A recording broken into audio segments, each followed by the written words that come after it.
ప్రారంభోత్సవానికి ఇచ్చేసినటువంటి కార్యకర్తలు, మహిళా కార్యకర్తలు, నాయకులు అందరికీ కూడా శుభాకాంక్షలు తెలియజేస్తూ, ముఖ్యంగా ఈ ప్రాంతంలో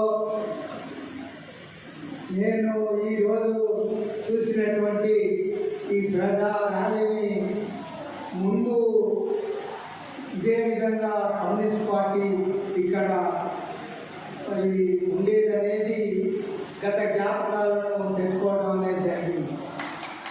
ముఖ్యంగా ఇటువంటి పరిస్థితుల్లో ఇప్పుడున్నటువంటి రాజకీయ వ్యవస్థలో ముఖ్యంగా ఓటర్ ద్వారా, ఎన్నికల ద్వారా, ప్రజాప్రతినిధులను ఎన్నికల ద్వారా చట్టసభలకు మన యొక్క నాయకులను పంపించడం ద్వారా మన యొక్క వాణిని, మన యొక్క ఉద్దేశాన్ని మరి ప్రజలందరికీ తెలియజేసే విధంగా మన వ్యవహార శైలి ఉండాలనేది నా అభిప్రాయం.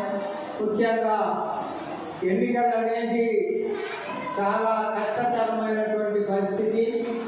ఈ తరుణంలో భారత కమ్యూనిస్ట్ పార్టీ మరి మన ప్రజారంగంలో కానీ, మరి యువతలు కానీ, మహిళా లోపంలో కానీ, కార్మిక లోపంలో కానీ కొంత అన్ని పార్టీల కంటే కూడా ముందున్నదనేది నా అభిప్రాయం.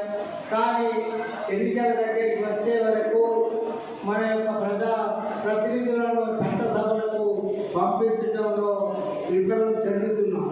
దానికి ఇప్పుడే అనే కాదు మూలము, గత కొన్ని సంవత్సరాల నుండి కూడా అదే విధంగా ఉన్నది. మనలో మార్పు రావాలి.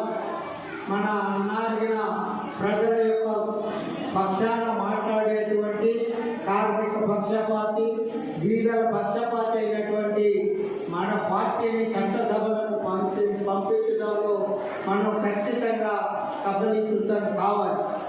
ఆ విధంగా మన యొక్క నడవడి, మన యొక్క గత ప్రణాళికను ఈ మహాసభలో రూపొందించుకొని వచ్చే స్థానిక ఎన్నికల్లో మన యొక్క వారిని, మన యొక్క బలాన్ని ప్రదర్శనల ద్వారా కాకుండా ఓటింగ్ ద్వారా, ఇప్పుడున్నటువంటి ప్రజాస్వామ్యంలో ఓటు అనేది ప్రధానం కాబట్టి మన యొక్క వారిని వినిపించడంతో స్థానిక ఎన్నికల్లో మన భారత కమ్యూనిస్ట్ పార్టీ యొక్క